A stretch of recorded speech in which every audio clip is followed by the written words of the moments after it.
Well, Mosharraf Zaidi is a senior fellow at Tabadlab, a policy think tank. He joins us now from Islamabad. Thank you for your time.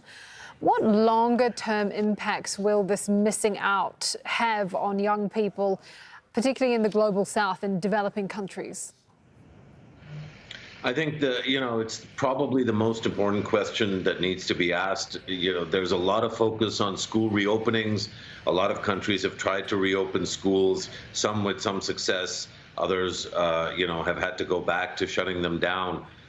There's an anticipation here in Pakistan that September 15th is probably the outer limit of how long government can sort of hold on before private schools, especially low-cost private schools in particular, are forced to open because many of them are going to go bankrupt. But these temporal considerations ignore the question that you asked, which, as I said, is probably the most vital. The long-term implications of the learning loss, the long-term implications of the policy momentum that has been lost in a country like Pakistan, where the estimates are that still over 20 million kids are out of school, kids that should be in school according to the Constitution and according to any metric or measure of sort of human decency.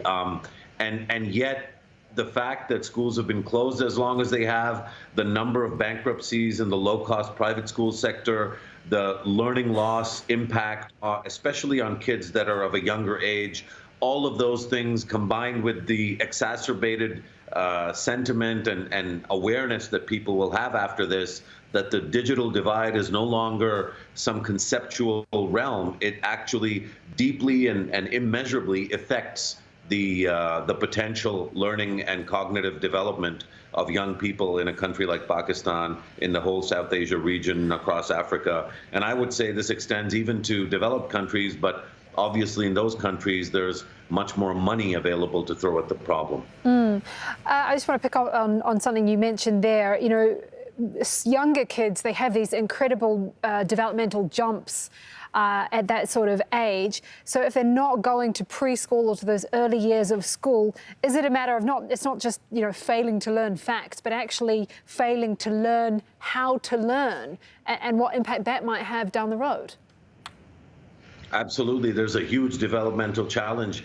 When we interviewed school teachers that were trying to engage with kids online, what we found was that as the age goes up, so at grade levels 5, 6, and 7, when kids are 11, 12, and 13, it's easier to manage a group of, say, 8 or 10 kids on a Zoom call.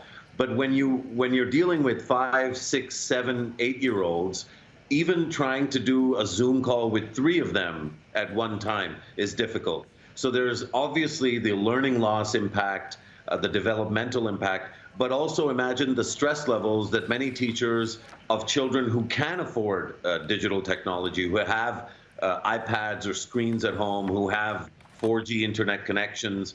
Even in those cases, there is a developmental and learning impact on the kids, but there's also a massively enhanced work hours and stress levels for teachers, because they're having to learn how to do this in a truly brave new world in which the rules haven't been written yet. Thank you so much for your time. Mosharraf Zaidi there, a senior fellow at Tabadlab, a policy think tank.